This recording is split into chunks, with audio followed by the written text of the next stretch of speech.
You grew up in Generation X, you have no recollection of drinking water. You could not go to the store in the 70s or 80s and buy a bottle of water. No, nobody would pay for water. Our parents giving us water, not a thing at all.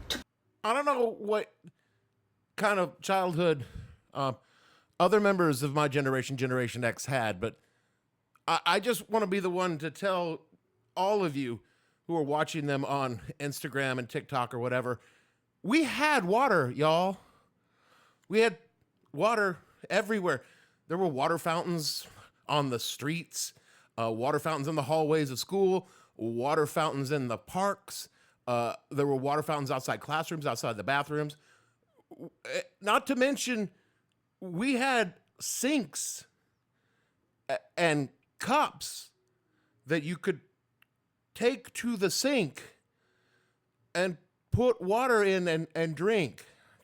We didn't, this hose thing, this water hose thing that you guys have got going on, I don't know where you've got that from, but it wasn't that big of a deal.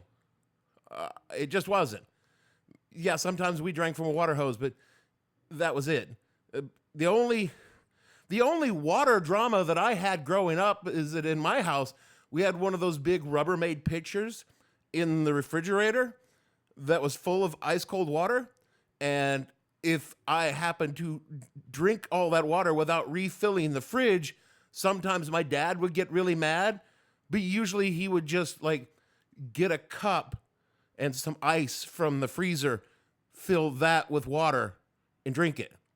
But I just wanted everyone out there who's watching these Gen X influencers to know that we had plenty of water, not to mention Sunny Delight, Kool-Aid, Coke, Pepsi, Dr. Pepper, Mountain Dew. We were hydrated. Everything's fine. Seltzer Kings podcasts.